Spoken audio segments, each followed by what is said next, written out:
I know you've spoken openly about, in particular, your academic experience and what you Shout started out to to YP observe when it came to the from North Korea. messaging From North Korea. about America, about Activist, human rights activist YP from North I know you've Korea. spoken She's openly talking. about, in She's particular, your talking academic with experience and what you Megan started Kelly. to observe when Inter, it came to the messaging about America, about interviewer.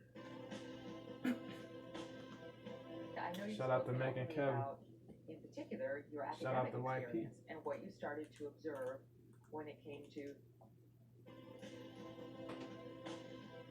I know you've spoken openly about, in particular, your academic experience and what you started to observe when it came to the messaging about America, about who we are, about our history, about what's important. So talk a little bit about that. Like what was your first sort of exposure to? Wait, what are they saying, and why is this eerily reminiscent of where I came from? Yeah, so it's, I mean, like, where do I begin the shock that I felt? And so I came to America and thinking, I mean, story of America is a miracle. It is literally the best country in human history. It's not just the contemporary world. As the beginning of the humanity will end, this is the best country. And I don't even know why I have to state this obvious fact to anybody. And then the first thing, at Columbia, at the orientation, they said, who has the problem studying Western civilization? And one of the instructor asking us, okay, who likes to read Jane Austen? And as you know, like, my best friend became after schools of books. It taught me so much about myself, life, and the world. And I love Jane Austen because somebody somehow talked about even romantic love in the 18th century and human emotions, like the things that North Koreans were denied in the 21st century. Somebody was expressing that many hundreds of years ago. And she was saying, okay, that's how you get brainwashed.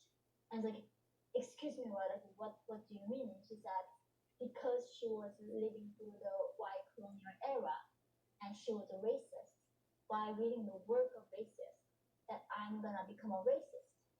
And this is why I need to stay woke to notice the bigotry, the systemic oppression that we have for the minority people. And I was like thinking, is this some joke? Right? This got to be a joke. And they were saying, Professor? I know. And they say, every class they say, why every problem that we have in the world exists because of white men. And I said, why? Because my son is white and half white, but then he also has a blood of slave, I guess, right?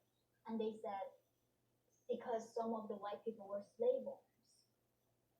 And in North Korea, you get punished for your ancestral crimes. Like That's crazy, bro. It's crazy. Supposedly had Indubitably terrible, man. That.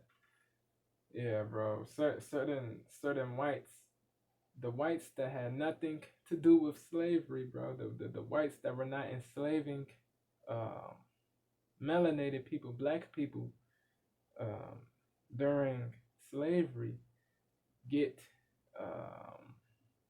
they you know the whites that did not enslave black people get branded devils, racist. It makes no sense, bro. It makes no sense, man. The white man. And I said, why? Because my son is white and half white, but then he also has a blood of slave, I guess, right? And they said, because some of the white people were slave owners. And in North Korea, you get punished for your ancestral crimes. Like my mother's for the transgressions of other people, of the predecessors, of the antecedents. In North Korea, you get punished for your ancestral crimes. Like my mother's grandfather supposedly had a tiny land in front of his house, so they classed him as a landowner. That's why I was not in a top class. I was punished for my great-great-grandfather's crime that I was not responsible for. And in America, Crazy. the land of free and home of the brave, the same in this amazing country, they are punishing people for something they have not done. That they never committed. What's happening here? And then they were saying the only way we can fix all this injustice is complete destruction, complete dismantling of the system, and repealing the constitution. And I was thinking, they say they stay outraged, stay angry. I'm like, Stay enslaved if you cannot mentally. be grateful in this country, where can you be possibly grateful for every miracle that you live through? For the rights, for the And then as soon as I expressed this for the thought to freedoms. my professor,